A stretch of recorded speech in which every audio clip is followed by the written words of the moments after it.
C'est ici que Ibrahima Ba, âgé de 14 ans, élève et apprenti de couture, a été emporté par les eaux dans la commune de Ratoma dans la nuit du mercredi 28 juillet 2021.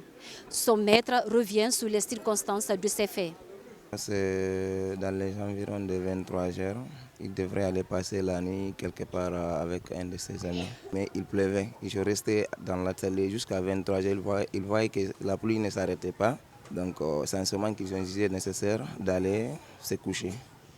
Maintenant c'est en route qu'il est parti avec son ami. Son ami d'abord a tenté de traverser pour une première fois. Lui il vit que l'eau était trop forte. Lui il s'est retourné. Lui aussi, il a dit, attends, je vais tenter sans ce moment que l'eau l'a emporté. Après ce douloureux accident, c'est seulement au lendemain, jeudi 29 juillet, que le jeune adolescent a été retrouvé. On a commencé à 23h jusqu'à 1h30. On ne l'a pas retrouvé. Nous sommes partis jusqu'au bord de la mer. Nous avons sillonné tous les caniveaux. Nous ne l'avons pas retrouvé. Maintenant, on a repris encore le matin vers les 7h.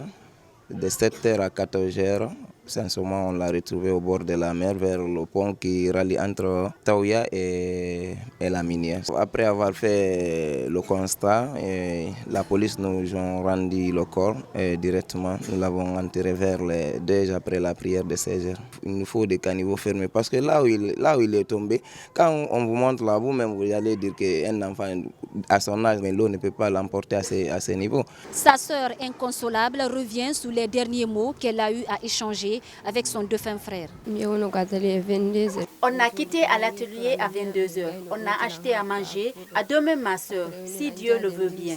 Et si on ne se revoit pas, qu'on se pardonne. Et je lui ai dit, alors fais doucement, il y a beaucoup d'eau.